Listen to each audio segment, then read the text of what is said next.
الله ومن والاه رب اشرح لي صدري ويسر لي أمري واحلل عقدة من لساني يفقه قولي. Welcome my brothers to the second day, fourth session inshallah ta'ala, we can call it, of the etiquettes of the carriers of the Qur'an workshop. Subhanallah, as I was organizing some of the notes, I was saying that really we could have stretched this out to a 5 or 6 day workshop. Wallahi, there's so many masail, so many matters to discuss, and so much that the ulama spoke about, subhanallah. When you see some of the things they went into, you really appreciate the work of the ulama and the effort that they put to serve the religion in general, and to serve the Qur'an and its sciences more specifically. Just a quick reminder regarding seeking knowledge. It was mentioned by Nu'aym ibn Hammad rahimahullah ta'ala that Ibn al-Mubarak said, a man will continue to have knowledge as long as he is seeking knowledge. If he assumes that he has knowledge, he has become ignorant. لا يزال المرء عالما ما طلب العلم فإذا ظن أنه قد علم فقد جهل. And that's the reality of the matter, subhanallah. A man will continue to have knowledge as long as he's seeking, as long as he understands he's a student, as long as he realizes he's still ignorant of so much. But when he assumes that he has knowledge, and he assumes that he is the scholar, he assumes he is this and he is that, he has become ignorant.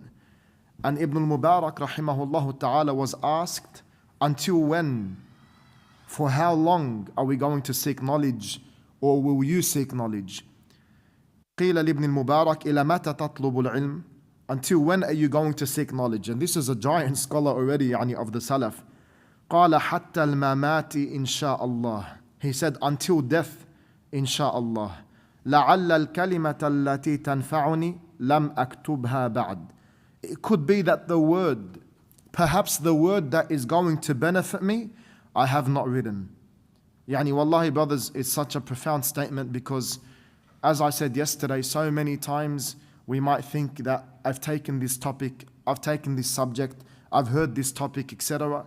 But it could be that throughout that sitting down, subhanallah, of that hour, 2 hour, 5 hour, 10 hour, whatever it is, lesson or series, that throughout all of that, yes, you might know 70%, 80%, 90%. You might even know the topic better than the speaker, lecturer, the teacher. But you hear that one word that you didn't know, that one statement that you didn't know. Or you hear something you already knew, but it hits you in a different way. Or it was mentioned to you in a different way. And that is the word, subhanallah, that you benefited from.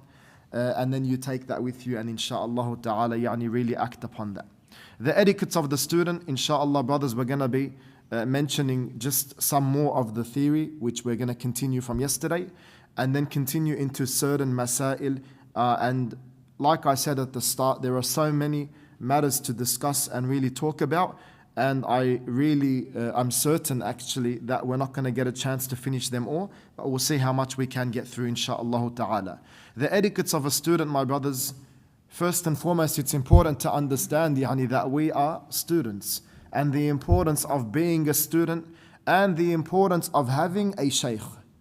As it's mentioned, من كان شيخه كتابه فخطأه أكثر من صوابه. فخطأه أكثر من صوابه. That whoever's shaykh is his book, he's self-taught, he's self-learned, he just researches himself, but he never takes it back to the scholars, he never discusses with the mashayikh, he never sits at the feet of the learned, then their mistakes will be much more than that which they got correct. And even though Ibn Baz rahimahullah ta'ala, he had a comment regarding this specific statement, and he said regarding the comment that they will be more, then this is something that could be looked into, but definitely his mistakes will be a lot. And that is why so many times you see with so many different ayat and ahadith, many of the brothers' understandings, especially those who don't have the keys of Arabic to go back to the sources and the likes, many of their understandings end up corrupt, or at least just wrong and deviated. An example of that is the Prophet ﷺ used to pray witr at the beginning of the night, the middle of the night, and the end of the night. So someone comes, as it's been mentioned, and he goes and he prays witr 3 times in one night. Because he read the hadith, the Prophet ﷺ prayed witr at the beginning, the middle and the end. So he thinks that the Prophet ﷺ prayed 3 witr in one night. Rather, the hadith means sometimes he would do this, and sometimes he would do that, and sometimes he would do that. And that's just an example. And it's also mentioned, إِنَّمَا يُؤْخَذُ الْعِلْمُ مِنْ أَفْوَاهِ الْعُلَمَاءِ جَزَاكَ اللَّهُ خَيْرًا. That indeed knowledge is taken from the mouths of the scholars. And if that is just knowledge in general, then regarding the Qur'an, my brothers, it is more important and more stressed that it is taken from the scholars, especially when it comes to the matter of recitation and the likes. And not only is it taken from the scholars in this case, but it is also checked by the scholars and the people of the Qur'an, the teachers and the likes, your own recitation when we put it into that context. All of the etiquettes we mentioned regarding the teacher, An-Nawawi rahimahullah ta'ala says, are also etiquettes of the student. And then he adds, from the etiquettes also are, the student's etiquette includes moreover, avoiding any concerns that preoccupy him from achieving his objectives, except that which is unavoidable because of necessity. He should purify his heart from any impurity so that it is fit for receiving the Qur'an, memorizing it and benefiting from it. Subhanallah, brothers, that which occupy our minds and our hearts are many, so much. We should try our utmost best to rid our hearts and our mind of anything which may act as a barrier to us taking the Qur'an, understanding it, memorizing it, studying it, etc. Wallahi, so important. Whether that be the diseases of the heart, like envy, jealousy, arrogance, those which we know and we study, alhamdulillah, and or just the matters of the dunya which are preoccupying our hearts. When we come to a class, we should try our best to come once again with a clean mind, a clean heart, so that we can really, insha'Allah ta'ala, benefit. He says as well, the student should show humility towards his teacher and be well behaved with him. And subhanallah, brothers, when we go to study and seek knowledge, when we sit at the feet of our teachers, we are requesting something from them, even if we don't want it. Even if our parents forced us, or whatever the reason was. At the end of the day, they have something not just that we want, even if you think you don't want it now, it's what you need, believe me. Because this is what He's giving you, is what insha'Allah ta'ala is going to get you the pleasure of Allah Azza wa Jal. And in turn, insha'Allah ta'ala, by the mercy of Allah Azza wa Jal, get you to enter Jannah, and even more, stay away completely from the hellfire. For we should have the utmost humility and humbleness when it comes to our teachers. Even if he says the teacher is younger than him, less famous. Wallahi, every matter that he's mentioning, we need to discuss separately to truly contemplate and understand properly. Even if he's younger than you, he still has something possibly that you need. So even if he's younger, humble yourself and take that which you need. At the end of the day, this is deen, brothers. This is not a game. This is not, wallah, anything to be arrogant over. This is religion. So if they have something which could possibly benefit you, take it on the chin, if you want to say. Even if you feel there's something in your heart, you be quiet. Ask Allah Azza wa Jal to remove that, and you go and humble yourself. You need that, subhanallah, that purification of the soul. That soul is like a beast sometimes, brothers. We need to tame it, subhanallah. And the more that you tame it, the more that you try to control it, the easier it will become, insha'Allah ta'ala. Like a horse, they call it, you break in a horse, it's called. Breaking in a horse, you can, go to my Uncle Faiz, my Uncle Sheikh Faiz for that. And my Uncle Fuad as well, for those who know. They're experts in this field. And they tame, the horses pretty much. Those wild horses, they break them in. And after some time, you see it going from absolutely, crazy to just tamed and very quiet, very, peaceful, tranquil and the likes. Our beast is similar. Our nafs is similar. It's like that beast that we need to tame. He says as well, even if he's less famous, like we said yesterday, my brothers, and it's going to come insha'Allah. What you think because you have 50,000, 100,000 followers, a million or millions of followers, and this student, this sheikh, has maybe 1,000 or two or less or a bit more, that wallah, I'm not going to take from him. This is a disease. This is corruption in reality. Also, whether even if he's less righteous, you might be, subhanallah, someone who prays and fasts and teaches and has studied and the likes, and you see someone, maybe he isn't the most righteous. Maybe you think that this guy doesn't do as much as you do.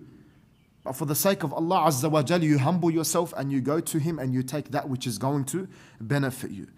And so on, he says. He shows humility with regard to knowledge and attains it by means of his humility. Some have said regarding the lines, Al-ilmu harbun lil-fata al-muta'ali kasayli harbun lil-makani al-ali. Knowledge destroys the arrogant youth like the torrent erodes and destroys the high ground. Ibn Uthaymeen rahimahullah ta'ala, he says, this means that the arrogant youth will not gain knowledge because the knowledge is an enemy to him and at war with him. Just like torrents and streams erode the high ground because it will scatter away and disperse and disappear, just like knowledge, it will not stay with him and he will not benefit from it due to the arrogance and pride. The next point An-Nawawi rahimahullah ta'ala mentioned is studying from the best. As Mohamad ibn Sirin mentioned rahimahullah ta'ala, which can be related to this from another angle, هذا العلم دين فانظروا عمن تأخذون دينكم. Indeed, or this knowledge is religion. So examine, be careful, beware of who you take your religion from. And Abu Musa Anas ibn Sirin rahimahullah ta'ala, from the scholars of Busra, he says, اتقوا الله يا معشر الشباب. Fear Allah, O young men. انظروا عمن تأخذون هذه الأحاديث فإنها من دينكم. Fear Allah, O young men. Be careful who you take these narrations from, for indeed they are from your religion. And this is why the Salaf would praise Allah Azza wa Jal for allowing them to be associated and guiding them to be associated with a person of the Sunnah. As they would say, من نعمة الله على الشاب إذا تنسك أن يواخي صاحب سنة يحمله عليها. Certainly from Allah's blessings upon the youth is that once he devotes himself to worship, some brothers, as we say in our slang, once they start to pull up, they get closer to Allah Azza wa Jal, they want to worship Allah more, is that Allah establishes brotherhood between this person that is doing this and with a person of Sunnah who will carry him upon it. As Ibn Battah rahimahullah ta'ala, he says, فانظروا رحمكم الله من أو من تصحبون وإلى من تجلسون واعرفوا كل إنسان بخدمه وكل أحد بصاحبه أعاننا الله وإياكم. And then he continues, and I'll just for the time suffice with the English after this. He says, so look, pay attention, may Allah have mercy on you, who you accompany, and those with who you sit. Know every individual by their companionship, and every individual by who they associate with. May Allah grant us a new refuge from those who are misled, being tried in their religion. And may He not make us from the brethren of those who are purposeless, or the associates of devils. I ask for Allah's protection from misguidance for myself and you, and to be spared with well-being from reprehensible behavior. The next point, my brothers, is respecting the teacher, of course. One of the scholars would say, or would give something in charity whenever he went to his teacher. And he would say, Ya Allah, cover my teacher's faults from me. All of us, my brothers, we have mistakes, we have faults, we have deficiencies. That is why some of the ulama would say that if the people knew what was to happen, what we did behind closed doors, they would indeed eat our flesh. Meaning they would backbite us, they would speak about us. Meaning that none of us are free, of course, of sin. So having that mentality with your teacher, understanding that your teacher is not perfect, that you might see things from your teacher, that your heart might be like, what's going on there? That you might not do, that you might be far above, subhanallah. But the teachers are just like the students in the sense that nobody is perfect. So he would say, Ya Allah, cover my teacher's faults from me and do not take the spiritual blessing of his knowledge away from me. Regarding respecting the teacher, Al-Rabi' ibn Sulaiman, he says, ما اجترأت أن أشرب الماء والشافعي ينظر إلي هيبة له. He says, I did not dare to drink water whilst his teacher Ash-Shafi'i rahimahullah was looking at him out of respect for him, out of veneration for him. Now we're not saying you need to go to this extent, brothers, where you can't or you don't even drink water, but we're just saying look at the examples of the righteous, of those who were the elite. Subhanallah, how they would think. And that's why it comes in Tadhkiratu Sami' that even Ash-Shafi'i rahimahullah ta'ala, in respect to his teacher and regarding his teacher Al-Imam Malik rahimahullah, he says, كنت أصفح الورقة بين يدي مالك تصفحا رقيقا هيبة له لئلا يسمع وقعها. He says pretty much when I would be turning the pages, I would turn the pages in front of Malik, his teacher. I would turn them very, very lightly, very easily, very softly. Why? He says out of respect, out of veneration for him, so that he doesn't even hear the sound of the paper, subhanallah. Once again, we're not saying that, wallah, you need to go to this extent and the likes. But take the major point, which An-Nawawi rahimahullah ta'ala is speaking about, respect the teacher. It's been mentioned, and there is weakness in this chain, that Ali radiallahu ta'ala anhu said, the rights of the teacher has over you, or the rights the teacher have over you or has over you, include that you give greetings to people in general, but single him out with greetings to the exclusion of the rest. They include sitting in front of him, not pointing with your hand in his company, not winking your eye at someone in front of him, not siding a position contrary to his. Some brothers, the Sheikh will say, for example, look, this is the answer. And he'll say, but I asked 1, 2, 3, 4, 5, 6, 7, 8, 9, 10, and they said this, that. And then likewise, but I don't believe what you're on. For example, this isn't out of respect, brothers. Even if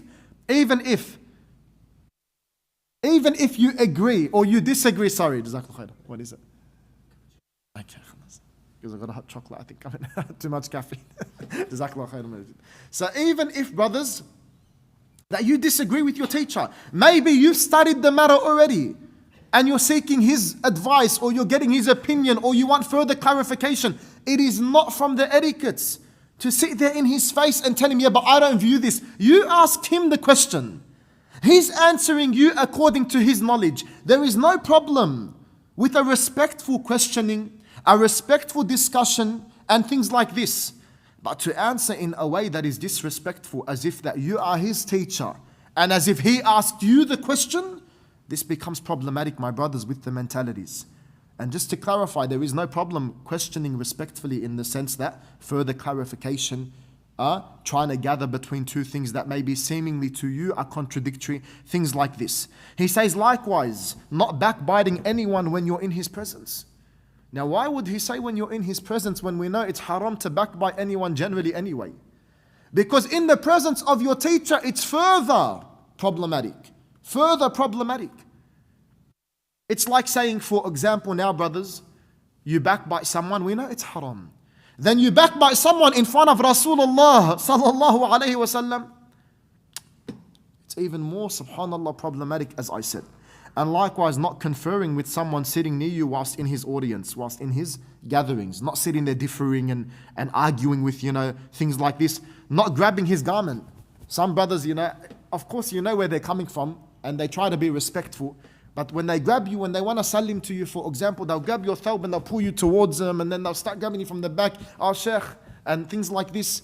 Once again, these are all problematic. This should not be the way we treat our teachers. Not being insistent when he has reservations about something. Not being inharmonious, conflicting, such that you become fed up with his company after a length of time. That point, my brothers, especially about the reservations, and that could be for multiple reasons. A brother asks a question in front of everyone. The teacher knows that for that brother, he might be at an advanced level. He can understand the question. He can understand the answer. He can understand these things. But the teacher knows, the rest of the students, that if he answers this question, some of the students might become confused. They're not at that level maybe, or for whatever reason. So respect the reservations of the teacher.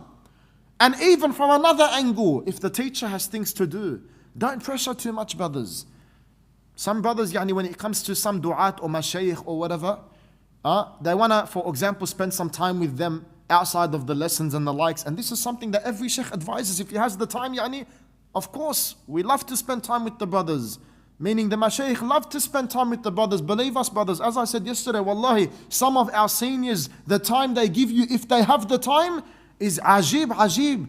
It's time that if some people out there were to spend that time with you, you'll probably get charged an arm and a leg. And these seniors and these respectable and respected mashayikh are giving us their time, sometimes hours every week, outside of the lesson time, whilst they have family, a wife and kids, they have parents they need to visit, they have places they need to go, they have appointments they need to meet, they have money they need to make so that they can support themselves and their families, they have lessons they need to prepare, they have other commitments, and they still give us the time that they give us. So have and understand that if they're reserved, they tell you, for example, today, look, Habibi, I can't make it. Don't get upset. I can't make it for the week. Don't get upset. Understand where they're coming from. Have husnul dhan. Think the best of them and the likes. The next point, my brothers, is sitting during the lesson.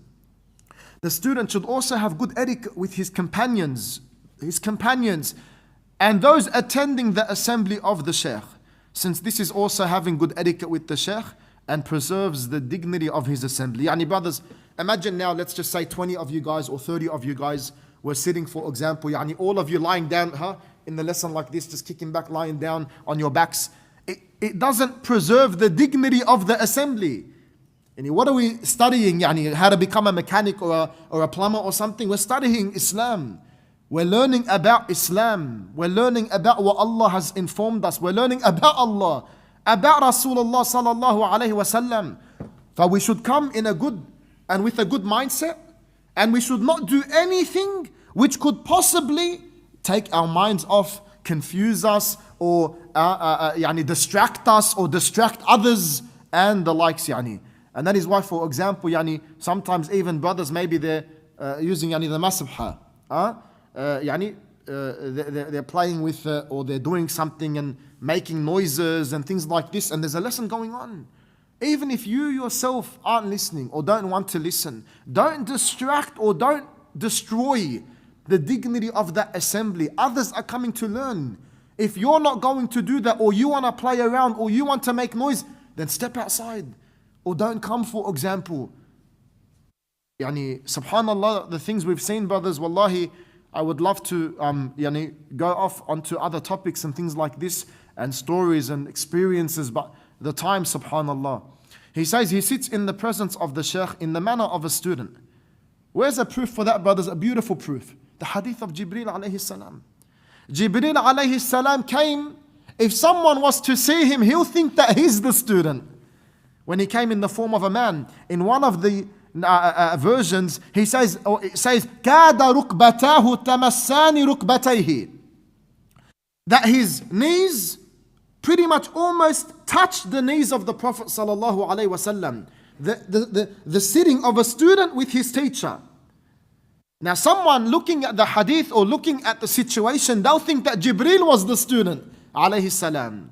And even though that was the case, or could have been the case from the apparent, we know what did the Prophet sallallahu alaihi wasallam tell us at the end of the hadith? That was Jibreel. He came to teach you your religion, and he was the one asking the questions. And sallallahu alaihi wasallam, Muhammad sallallahu alaihi wasallam was the one answering Jibreel. And then at the end of the hadith, the Prophet sallallahu alaihi wasallam said, that is Jibreel. He came to teach you your religion. And from that, some of the scholars, they extracted that it is okay for a student, even though he knows the answer, to ask a question if it means benefiting others. If it means benefiting others. Let's just say you know that there's someone has a problem, has a question, has something they're confused about in the lesson. Obviously without putting that brother on the spot, taking his feelings into consideration and things like this. But there's no problem to ask the question. If he's too shy to ask, or he's not going to ask, or he doesn't want to ask because of arrogance or something, so you ask to benefit the gathering, subhanallah. And there's a lot more to say, of course, about that. He says he does not raise his voice exaggerately. He does not laugh or speak much without a need. Laugh without a need and speak much without a need. Of course, there's no problem with smiling and laughing and things like this, as we spoke about yesterday in the joking. He does not fidget with his hands or the like. He does not turn right and left without the need. Rather, he faces the shaykh, attentive to his words. Once again, brothers, this is like the elite etiquettes. If we could do this, I think that would be amazing. But the reality is many of us cannot get to this level or fall short in a lot of these things. But once again, we're not saying that, wallah, if you look to the right and to the left, now you're committing a sin or anything. Of course not. What did I say yesterday? Many of these are, yes, etiquettes, but they're not things that if you go against them, you're going to commit a sin. Like reading the Qur'an facing the Qibla. Reading the Qur'an when you're on wudu, for example, as we're going to speak about later on, inshallah. These are all great etiquettes that An-Nawawi rahimahullah is advising us to, perform and to have. But we should try our best, to implement them. Implementing these, my brothers, will benefit you and it will benefit the teacher. It'll benefit you because it'll put you in that mindset that you're the student and it'll become easier, facilitated to take in the knowledge. And it'll benefit the teacher in the sense that he sees his students not playing around, not mucking around, taking the lesson seriously and all of these things. So he, inshallah, will get motivated and give more and things like this. He says, a moody shaykh. The topic here is a moody shaykh. We should take the state of the shaykh into consideration at all times. So when we read onto the shaykh, remember brothers, it's about Qur'an specifically, but knowledge more general. He says when we read onto the shaykh, we should not do so when he's preoccupied with other things, whether physically or mentally, unless he permits us to do that. Brothers, you're reading onto the shaykh, and something's bothering him. He's not right there or there giving you his complete focus. Maybe think about, okay, should I pause? Should I stop? Does he need to go? And things like this. So have mercy on your shaykh, subhanallah. And there's a lot to say about this as well, brothers. Wallahi, sometimes our mashayikh might be doing things or might be busy. Don't always expect them to be free for you. Don't always expect them to be free for you. Brothers, whoever wants a bottle of water, and even a hot chocolate, you're more than welcome. A hot chocolate, I already drank from the cappuccino, and if you don't want it, khalas, I'll smash them both, inshallah. But brothers, seriously, the water, inshallah, whoever would like, you're more than welcome, inshallah. So when it comes to the mashayikh, don't always expect them to be free. And if you see that your shaykh is tired, if you see that your shaykh is, once again, he's not all there fully focused on you, then take that into consideration, brothers. Maybe now isn't the best time to ask. Maybe now if you were to ask, he'll give you a minute answer. When if you were to ask at another time, he'll give you the most detailed answer that you want, subhanallah. So take these things into consideration. And some of the mashayikh, they'll be too shy to even say anything. So read, understand, like for example, the Prophet sallallahu alaihi wasallam with his wives and vice versa, and the companions with each other. And as they would say, we would see the anger, when he'd be angry, we could see that on him. Sometimes, my brothers, you don't need to say anything, and your shaykh doesn't need to say anything. Pick up on the expressions. Like a husband and a wife and a wife and a husband. And if your wife is upset, brothers, I'm sure that you can pick up on that somehow. Something's bothering her. You can, I'm sure, pick up on that. And vice versa. For the sisters, if your husband is upset, I'm sure you can see it in his face. Does he necessarily need to say, I'm angry at you? Or, scream at you? Or anything like this? Absolutely not. A lot of the times, no. A lot of the times, no. Yes, there may be exceptions where it seemingly is all good, whether it's with the student and teacher and the student, husband and wife, wife and husband, father and son, father and daughter, or vice versa. But generally speaking, you can pick up on these things. He says we should be patient. Don't forget the topic, a moody shaykh. We should be patient with his hardness, or roughness, or coarseness, or bad attitude at times, or behavior. Well, my brothers, we've seen, and I'm sure you've seen, and the mashayikh have seen from their mashayikh and our mashayikh, we've seen things sometimes that, okay, is that necessarily right? Could even be Islamically wrong. But sometimes we need to take a step back and say, why? Maybe he's, once again, like I said yesterday, they're having a bad day, something happened, it was a slip up, it was a mistake, whatever it was. So we really need patience with their hardness and roughness and all of that which he mentioned, which is another point. If your sheikh gives you a rough word, my brothers, and you start, as we say, being overly sensitive, that wallah, my sheikh raised his voice at me. Like wallah, our mashaykh have drilled us and told us and things that brothers, or some brothers that are overly sensitive, they'll stop the whole knowledge and the whole... Wallahi brothers, and I say this, and Allah is my witness. There are some of my teachers, especially with Qur'an, wallahi, and I've said this before, that if they were to spit at me, wallahi, I would not, overreact, I think. Now this is what I believe, Allahu A'lam in the moment. But wallahi, I would not overreact. I'll take it on the chin. Because wallahi, what they gave me and what they've given us, our mashayikh, brothers, this is deen once again, yani. We're not talking about they gave us a little loan in the dunya. They gave us something in the dunya. This is deen. They're giving us that which we need. They're giving us that which we need. So sometimes, we really need to, be patient with this roughness that we see and things like this. And he says at the end of this, we should try to cover it. Cover it. Not wallah, you see your sheikh slip up, whether by statement or action or whatever it is, and you go and you spread it to the world. He did this and he done that. This is not the way, that we should treat our teachers, especially those who from their norm, generally they're upright. Generally they're respected and respecting and respectable. And then they have a mistake or they slip up or you hear something. Don't go and wallah spread that news and make it out as if don't support shaitan against him. Cover up, because wallahi from you spreading all of that or that one thing, you could stop tens, if not hundreds of people benefiting from this individual. And you were the reason because of that.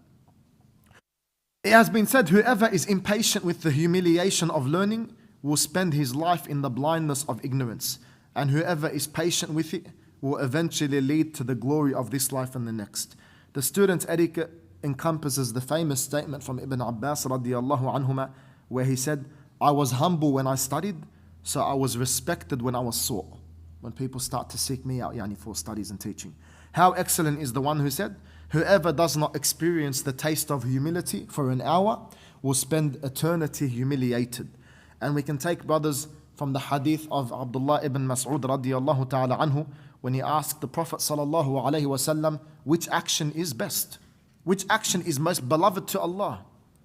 And then he answered the Prophet sallallahu alayhi wasallam, and then at the end of the narration, after Abdullah radiallahu anhu asked the Prophet sallallahu alayhi wasallam what else, and then what else after 3 times, he stopped asking him.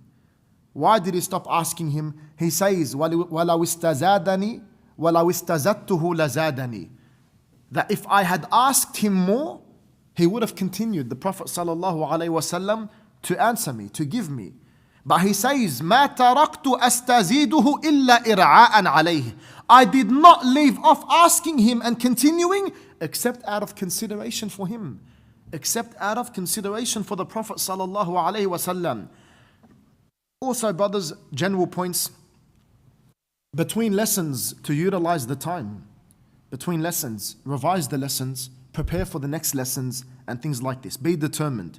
Take every opportunity to study and revise. I'm summarizing all of these because of the time.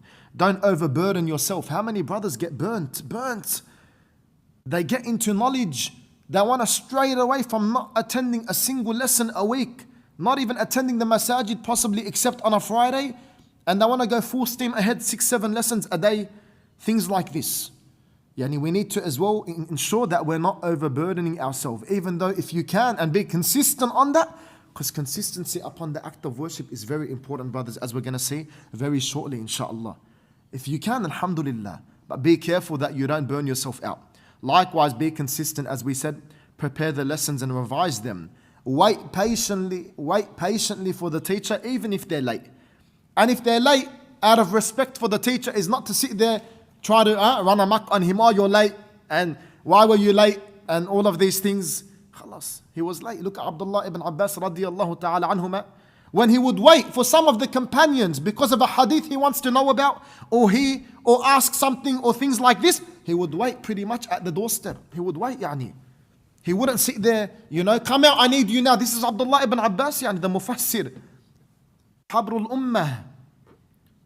He would not sit there calling out, come out right now, I'm the cousin of Rasulullah sallallahu alayhi wasallam. Rather, he would wait. He would wait for that individual he was waiting for to come out. So wait for the teacher patiently, even if they're late. Don't pressure the teachers. Brothers, don't pressure the teachers in everything. Don't pressure the teachers to teach you. Yes, an advice to your teacher, a respectable advice, of course. A word of motivation, no problem. But to sit there pressuring them, why aren't you teaching us? What are you doing with your time? We're students, you have to do this and you have to do that. And likewise, don't pressure them with what they've decided to teach and why they're not teaching this and that. Wallahi, brothers, all of these points, they come under pressuring the teacher.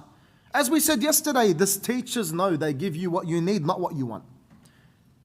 And subhanallah, sometimes, like I said, to give an advice to the teacher, Shaykh, what about this? Would it be good to teach this? Would it be good to take this now? My level, our levels, etc. There's no problem with that. No problem whatsoever. But to sit there pressuring and acting like this teacher is a jahil because he's not teaching you this and that topic and 1, 2, 3, it can get once again problematic. Try to empathize with the teachers as well in every aspect once again. When to study. When to study. The student should make his recitation with the shaykh early at the beginning of the day. That's the asl, brothers. Because the Prophet ﷺ, he said, Ya Allah, bless my nation in its early times, its earliness. Allahumma barik li ummati fi bukuriha. Some of the ulama, they weaken this narration, and others, they classify that as acceptable, as sound. And then it continues in this narration, وَكَانَ إِذَا بَعَثَ سَرِيَّةً أَوْ جَيْشًا بَعَثَهُمْ فِي أَوَّلِ النَّهَارِ. And when the Prophet ﷺ would send out a detachment or an army, he would send them out at the start of the day. وكان صخر رجلا تاجرا وكان يبعث تجارته من أول النهار فأثرى وكثر ماله. And Sakhr was a merchant, and he would send off his merchandise at the beginning of the day, and he became rich and had much wealth. The best time now to memorize Qur'an, brothers. Now, in reality, to summarize the topic, this really has to do with the person himself and his schedule. This really has to do with the person himself. But the ulama have put forth certain times which they believe is the best times. Because it's not like the Prophet ﷺ came and word for word, he said the best time to memorize Qur'an is this or that. No. But there are, of course, general adillah and texts that the ulama extracted. So, the best time to memorize Qur'an, we can take this, and we are going to take this inshallah from in respect to age. When is the best age to start? When should I start my children and things like this? And also, when is the best time in the day, for example? Regarding the actual age, my brothers, as it's mentioned, al-hifdhu fi as-sighar kan-naqshi ala al-hajar. Memorizing whilst young, in your youth, is literally like, subhanallah, engraving on a rock. Subhanallah. It's cementing, my brothers. You cement that memorization when you memorize when you're young. And likewise, when you get your children and the likes to memorize, it is literally cementing it. Jundub ibn Abdullah radiyallahu ta'ala anhu said, كنا مع النبي صلى الله عليه وسلم ونحن فتيان حزاورة فتعلمنا الإيمان قبل أن نتعلم القرآن ثم تعلمنا القرآن فازددنا به إيمانا. He says, we were with the Prophet ﷺ and we were strong youth. So we learned faith before we learned Qur'an. Then we learned Qur'an and our faith increased thereby. It's mentioned regarding fasting, brothers. I put this narration because fasting is always around the corner, insha'Allah ta'ala. And of course we ask Allah Azza wa Jal to allow us to reach Ramadan. What would the Sahaba they do regarding their children and fasting? And this is an answer, a separate point regarding, should I get my children to fast? Should I advise them to fast? Are they obliged to fast? Now, of course, my brothers, they're not Islamically obliged to fast until they reach adolescence. But here it's mentioned that the Prophet ﷺ, or let's just get straight to the Sahabis or Sahabiyas statement, where they said, we used to make toys out of wool, because they used to get their children to fast. We used to make toys out of wool and we took them to the mosque along with us.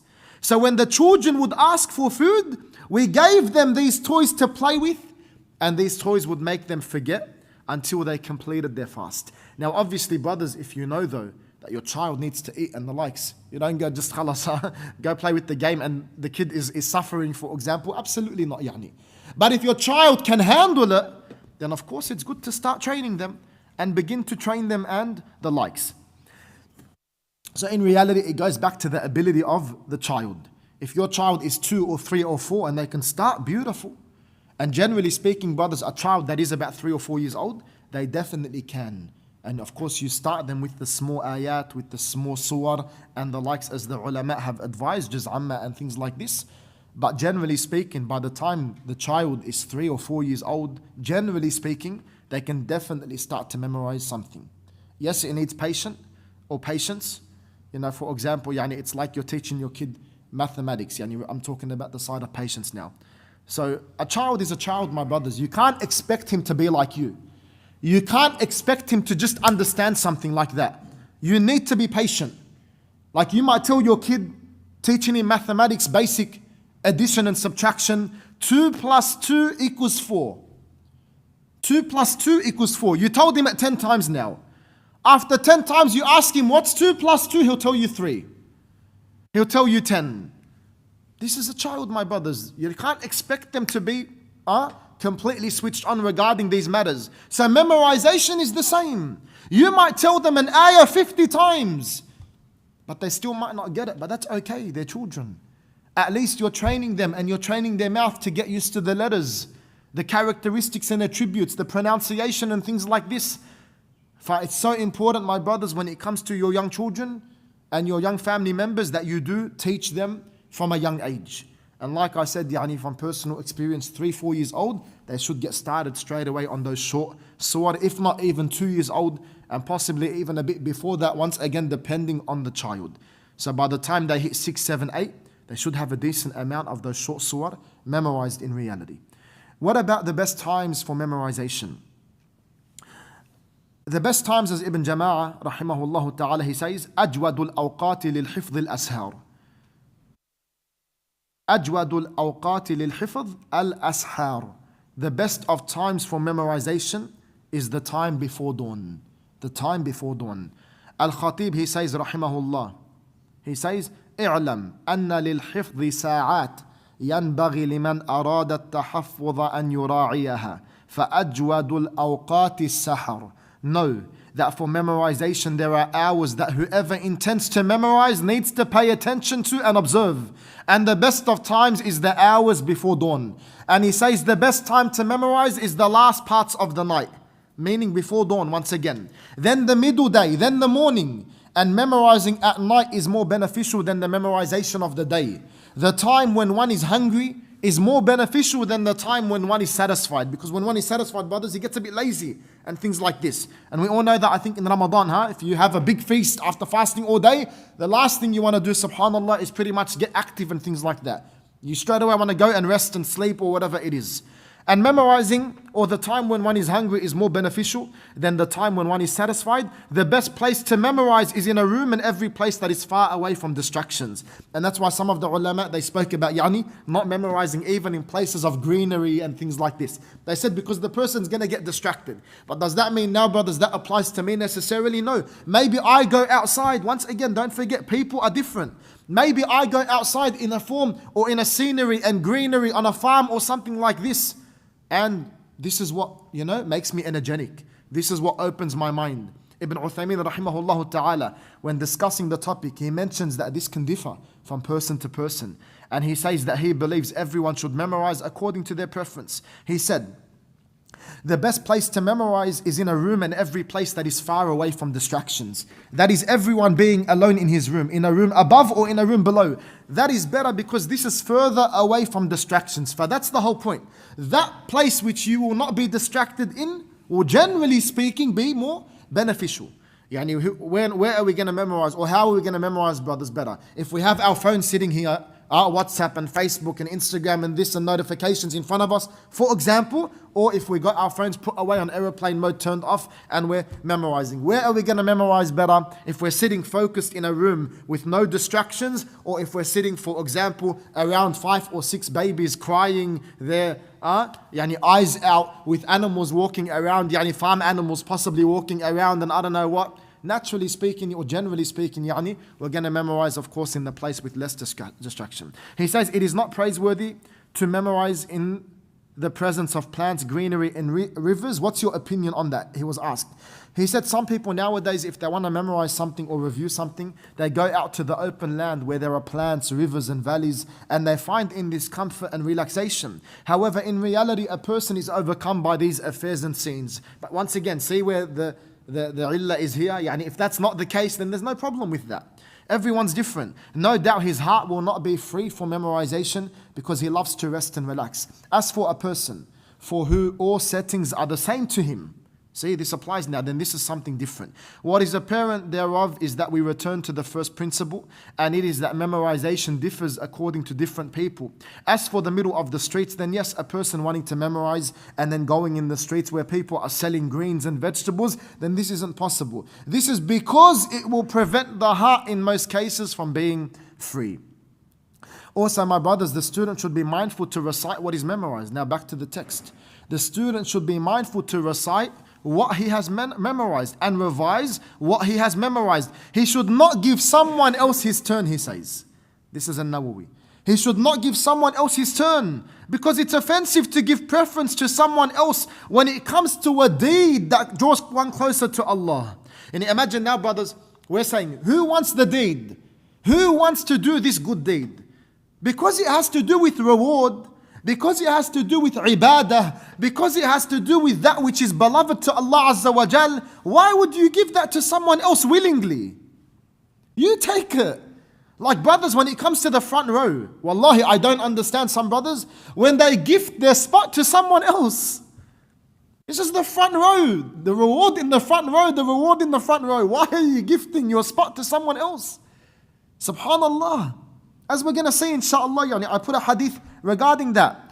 He says, although it is recommended to give such preference when it comes to personal interests, dunya matters and things like this as well. It's your love for your brother, what you love for yourself, no problem, go do this or whatever. You're waiting in line for something, your brother comes behind you, you let him go in front of you, not a problem. When it comes to ibadah, فَسَابِقُوا and سَابِقُوا and سَارِعُوا. So here he says, subhanallah, if the shaykh, this is you as a teacher, brothers, she sees advantage in preferring certain times over others and certain students over others because of a reason, and he alludes to that, his order should be followed. Now this is where the shaykh needs to come in, and obviously see that maslaha and 1, 2, 3. Like I'll give you an example once again. Imagine a kid or a person comes now from an hour or 2 or 3 hours away to come and recite on the shaykh. And you, my brother, are at that same shaykh every single day whenever you want. Here, there's no problem. For example, if the shaykh says, look, Habibi, are you okay with me giving just your first spot, your first recitation to so-and-so because he's here or he needs to go or he came from a faraway place and he only has a limited time and things like this. So here, regarding the first row, brothers, showing us that we should not give things that have to do with the deen, and we should try our best to be at the forefront and the foremost. The Prophet sallallahu alaihi wasallam, he said, إن الصف الأول على مثل صف الملائكة ولو علمتم ما فضيلته لابتدرتموه. He says, verily the first row of prayer resembles the rows of the angels. If you knew the virtue, you would compete over it. You'd compete over it. Not, wallah, here, come take my spot, no problem, I don't mind. No, you should mind. You should mind. And that's why it's pretty silly of some people, when they're able to get the front row, they may become first in the masjid. Maybe they're first out of the 100 people in the masjid. And then they go kick back and sit back at the back and they don't care about that front row. What are you doing? Why are you giving up such a virtue? He says here as well that the Prophet ﷺ said, if you were to know, or if they were to know, what excellence and virtue lies in the first rows, there would have been the drawing of lots, to fill them. Next point, brothers, treating envy and pride. The student is obliged to not harbor envy towards his peers or anyone else for that matter, because of a good quality that Allah has given someone. See, brothers, once again, the point here, that Allah has given someone. Remember that, remember that. Likewise, the student should not act proudly over what he himself achieves. You don't envy others, and if Allah Azza wa Jal has blessed you with something that others envy, that others are jealous of, with a gift and the likes, don't go and wallah be proud and haughty over your brothers and your sisters and the Muslims. We explained before that this is also part of the teacher's etiquettes. He says now a very important advice. And I added a lot to this, but just to, ensure that this isn't all his words, rahimahullah. The way for the student to remove pride is by remembering. Brothers, if that sense of pride, arrogance creeps into your heart, he says the way for the student to remove pride is by remembering that his achievement did not occur through his own power and strength. Rather, it was only through Allah's bounty.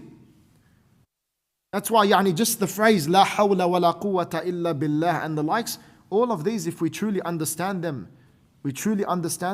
wallahi, it'll make it easier for us to rid ourselves of these diseases. He says, in turn, the student should not be proud of something he did not even produce, something that Allah Azza wa Jal placed in him and gave him. And we all know, my brothers, the story, as we said, of Qarun, when Allah Azza wa Jal said, قَالَ إِنَّمَا أُوتِيتُهُ عَلَى عِلْمٍ عِنْدِي. He said, this has only been given to me because of knowledge I possess. See this mentality of I did it. I studied 10 years. I worked for it and it was because of me. Allah Azza wa Jal says, أَوَلَمْ يَعْلَمْ أَنَّ اللَّهَ قَدْ أَهْلَكَ مِنْ قَبْلِهِ مِنَ الْقُرُونِ مَنْ هُوَ أَشَدُّ مِنْهُ قُوَّةً وَأَكْثَرُ جَمْعًا. Did he not know that Allah had destroyed before him generations, men who were stronger than him in might and greater in the amount of riches they had collected? Who are you? You think you memorize a page or two a day and you think that you get arrogant and proud? Like there have been brothers and sisters who've memorized 5, 6, 7, 8, 9, 10 pages a day. Subhanallah. Why would you be arrogant over something like this? Wallahi, as good as you might think you are, there is always going to be someone 1,000 times better than you. Humble brothers, humble ourselves, wallahi. And likewise, we remember our reality and our beginning and our end in the dunya before the akhirah. Allah Azza wa Jal, He says, Allahu alladhi khalaqakum min da'f, thumma ja'ala min ba'di da'fin quwwah, thumma ja'ala min ba'di quwwatin da'fan wa shaybah. Allah is He who created you in a state of weakness. Then He gave you strength after weakness. Now we might be at a time, brothers, in our youth and the likes, we might feel like we're strong, we're this, our memorization, our this, the way we speak, the way we can walk now and talk and lift and I don't know what. Allah Azza wa Jal is telling us, after the strength, that Allah is He who created you in a state of weakness, the way we came. Then gave you strength after weakness, and then after the strength gave you weakness and grey hair. And even if Allah Azza wa Jal gives us the life, where are we going to end up? Allahu A'lam, brothers. Possibly on a wheelchair, may Allah protect us. Allahu A'lam, where Subhanallah.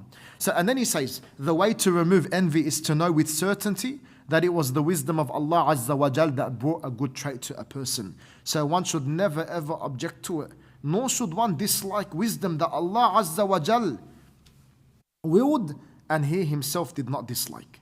And once again, going back to, it's all from Allah Azza wa Jal. And this, subhanallah, having the opposite of what we just said, can end up with a person showing discontentment, wal'iyadu billah, to the decree of Allah Azza wa Jal. When Allah subhanahu wa ta'ala, He says, وَاللَّهُ فَضَّلَ بَعْضَكُمْ عَلَى بَعْضٍ فِي الرِّزْقِ. It is Allah who preferred some of you over others in wealth and property and the likes, in provision. فَمَا الَّذِينَ فُضِّلُوا بِرَادِّ رِزْقِهِمْ عَلَى مَا مَلَكَتْ أَيْمَانُهُمْ فَهُمْ فِيهِ سَوَاءٌ أَفَبِنِعْمَةِ اللَّهِ يَجْحَدُونَ. Then those who are preferred will by no means hand over their wealth and properties to those slaves whom their right hand possesses, so that they may be equal with them in respect thereof. Allah Azza wa Jalla, He says, ذَلِكَ فَضْلُ اللَّهِ يُؤْتِيهِ مَن يَشَاءُ. That is the bounty and the virtue of Allah. He gives it to whomsoever He wills. And Allah says, يُؤْتِ الْحِكْمَةَ مَن يَشَاءُ وَمَن يُؤْتَ الْحِكْمَةَ. He gives the wisdom to whoever He wants. And then whoever has been given wisdom, once again reinforcing that notion, brothers, that it's all from Allah Azza wa Jal. Next, my brothers, now to start to get into a bit more of the practical. Maybe we'll do 5 or 10 more minutes, inshallah, and then have a little break. Is that alright, Zubayr? What do you think? Do you allow me to do that, or? Majid, do you permit me? Is that okay? I hope it is after what we just said. I'm taking the hot chocolate. Here. Yalla, here, Zubayr. Faddal. Sahtan, habibi. Okay, brothers. The next point we're going to go into, inshallah. Brothers, please, brothers, there's water here. Whoever is thirsty, please come up yani, and grab the water. Number 5 is the etiquettes of the carriers of the Qur'an. Now this is a very important point and chapter yani, and inshaAllah ta'ala this is where we start to get into a bit more of the practical. He says much of this etiquette has been mentioned in the previous chapter. It includes being in the most complete of states and having the most honorable of qualities. Avoiding everything the Qur'an prohibits out of respect for the Qur'an. It includes being preserved from low means of income, which we spoke about yesterday. Having dignity, rising above the tyrants and vulgar people of this dunya. Being humble with the righteous, the well-doers and the poor. Being fearful of Allah Azza wa Jal and having tranquility and respect. Side point, my brothers, is taking wages now for the Qur'an. Are we allowed to take wages for the Qur'an? Are we allowed to take payment for the Qur'an? The scholars disagree about the issue of taking wages for teaching the Qur'an. And brothers, I'll add to that. I'll add to this separately, even though it's not mentioned in the text. Yani. Also, likewise, positions like being an imam with a payment, mu'adhin with a payment, for example, and likewise teaching and other things. And mind you, brothers, we're not speaking about the treasury here, like Baytul Mal and the awqaf and stuff like this. We're talking about, for example, outside of this. Yani Baytul Mal, possibly the treasury, that if there is a design, for example, or designated, amount being given to the certain, positions and things like this. It's a different story. We're not talking about that now. So the point is now the scholars, they differed and they disagreed over. We'll speak about just taking wages for the Qur'an now. He says Abu Sulaiman al-Khattabi related that a group of scholars, they prohibited taking wages for teaching the Qur'an. And they said this includes Az-Zuhri and Abu Hanifa rahimahumullah. He related, however, that it is permissible if one does not make it a stipulation. So some of the scholars, brothers, before we continue, they absolutely prohibited taking wages for the Qur'an. Some of the scholars, they said it's allowed if there is no stipulation of the price and the likes, yani. Such as, for example, he says, I'll accept but whatever you give, no problem. That's what some of the ulama, they said. There's no set condition, for example. There's no set number given and things like this. Or it's gifted and stuff like this. He says, he related, however, that it is permissible if one does not make it a stipulation. This is the opinion of Al-Hasan al-Basri, Al-Sha'bi and Ibn Sirin rahimahumullah. He says, Ata, Malik and Al-Shafi'i rahimahumullah and others held the view that it's permissible even if he stipulates it. Even if he says, this is what I want for this and etc. They said it's allowed. So if the teacher is hired, it's a valid contract. And it's rigorously authenticated in the narration that has been related, indicating its permissibility. Those who prohibit taking wages, they justify it with the hadith that we said yesterday, brothers. Remember the hadith of the bow that we said yesterday? And how the Prophet ﷺ, he obviously mentioned, if you want to take or have a fire or necklace of fire around your neck, then accept the gift. That's what they use generally. Those who permit taking wages, they responded to this hadith of Ubadah radiyallahu ta'ala anhu with two answers. The first is there is something to be said about the authenticity of the hadith. So they criticized, or they said that the hadith has been criticized in respect to its authenticity, the chain. Secondly, he had donated his teaching and thus he did not and was not merited any payment. But then the bow was given to him as a gift, as a form of compensation, thus rendering it illicit to take. This is different than the one who makes a contract for wages with a student before giving instruction. Now I'm gifting you, for example, my teaching. So for me to go and accept the gift after that, this is what some of the ulama, they answered the hadith of Ubadah. Because khalas, he gifted his teaching. It's free, gifted, done and dusted, and then he goes and accepts the gift after that as a compensation. The ulama, many of them prohibited that action. And also to add to that, because they had to come with something to prove that it's permissible after, especially a narration like that. So they came with the hadith of the Prophet sallallahu alaihi wasallam, which is in Al-Bukhari. Inna ahaqqa ma akhadhtum alayhi haqqa kitabullah. Indeed, the most worthy thing. This is one of the main evidences, brothers, that the ulama, they use to say it is allowed to take a payment for the Qur'an. The most worthy thing for which you receive payment is the book of Allah. Ibn Abbas radiyallahu ta'ala anhu said some of the Prophet's companions passed by a watering place. This hadith is well known because insha'Allah ta'ala many of us have studied the text Kitab al-Tawheed, and that's where a lot of us may have seen it. But of course it's in the books of of hadith. Yani. Ibn Abbas said that some of the Prophet's companions passed by a watering place where there was one who had been stung by a scorpion or bitten by a snake. One of the inhabitants of the watering place, he accosted them and asked whether anyone amongst them could apply a charm. For at the watering place there was a man who had been stung by a scorpion or bitten by a snake. The point is, he asked, do you have anything? Do you have anything? And there's a different, obviously, version of the hadith for those who studied the narrations and things like this. We'll stick to this now. He says, one of them went and recited Fatihatul Kitab, Surah Al-Fatiha, in return for some sheep. What did he do now? We know the hadith is the chief brothers, he got stung. They tried everything. Beforehand, they had rejected their hospitality. And 1, 2, 3. So now, the tribe, they asked, is there anything that you can do? Do you have anything? So, what did they say? Yes, we do. But we want something in return. And all he was going to do was recite Surah Al-Fatiha. But we want something in return, as it's mentioned, in return for some sheep. And he was cured. After the companion recited Surah Al-Fatiha on the chief was cured. And that's where some of the ulama, and there is a lot of words about this as well, whether they were disbelievers or not. Some of the ulama, they said even reciting on a disbeliever, it is beneficial. It is still benefit because it's the words of Allah Azza wa Jal. And that was something, subhanAllah, I wanted to discuss, but because of time, I didn't place these matters into today's lesson. He says he was cured, but when he brought the sheep to his companions, they return in return for some sheep.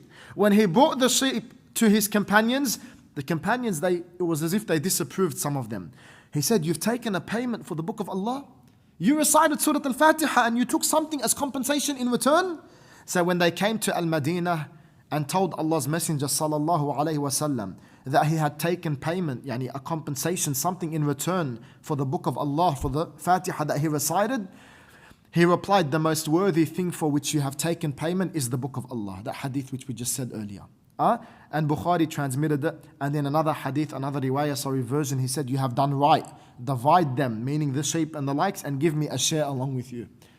So it is permissible from that angle. And that's where many of the ulama derived the permissibility of accepting payment for ruqyah.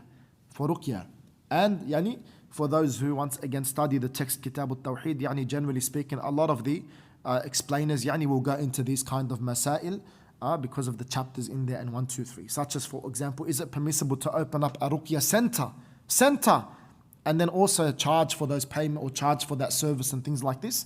That's a different topic, inshaAllah ta'ala. We can discuss that at another time. He says, if someone was to accept payment, actually, he didn't say this, sorry, this is my bad. I added this separately. If someone was to accept payment, will he still get rewarded by Allah, brothers? So now, there's a teacher of the Qur'an, and he's accepting payment. The lajna, they said, yes, he still will get rewarded, inshaAllah. If he has a sincere intention, and he completes, this is so important, brothers, wallah, especially for Qur'an teachers or any teacher. If he completes what he was assigned to do and does it properly, and inshaAllah intends to benefit the Muslims, he will inshaAllah ta'ala be rewarded. Now my brothers, don't mistake this matter. Don't mistake this matter of taking the payment and the likes with the matter of hiring someone to come and recite at an event such as a azza and things like this. Or let's just say now, we're burying a dead person. So we go and we hire a reciter of the Qur'an to come and recite as we're burying the dead. Or to come and recite, for example, at the azza of the deceased and the likes. Many of the ulama, they referred to this as an innovation and they prohibited this, the actual hiring of a person for these events and things like this. At-Tirmidhi narrated that Imran ibn Hussein passed by a reader who was reading Qur'an and he was asking. So he said, Inna lillahi wa inna ilayhi raji'un. Indeed, to Allah we belong and to Allah we shall return. He looked at this as a musibah, subhanallah. And then he said, I heard Rasulullah sallallahu alayhi wa sallam say, whoever reads the Qur'an, let him ask Allah Azza wa Jal thereby, for there will come people who will read the Qur'an and ask the people. But once again, brothers, we said, as an actual teacher, and you're offering your service and the time and things like this, inshaAllah ta'ala, there is no problem with charging. And as for the actual topic about charging and how much he can charge and how much is allowed to charge and is there a monopoly or no monopoly, the ulama have discussed that. We're not going to get into that today. Inshallah, brothers, we'll have a little break now. 15 minutes to 11:30, and then we'll continue, inshallah ta'ala. Wallahu a'la wa a'lam wa sallallahu wa sallim wa barik ala Muhammad wa ala alihi wa sahbihi wa man wala.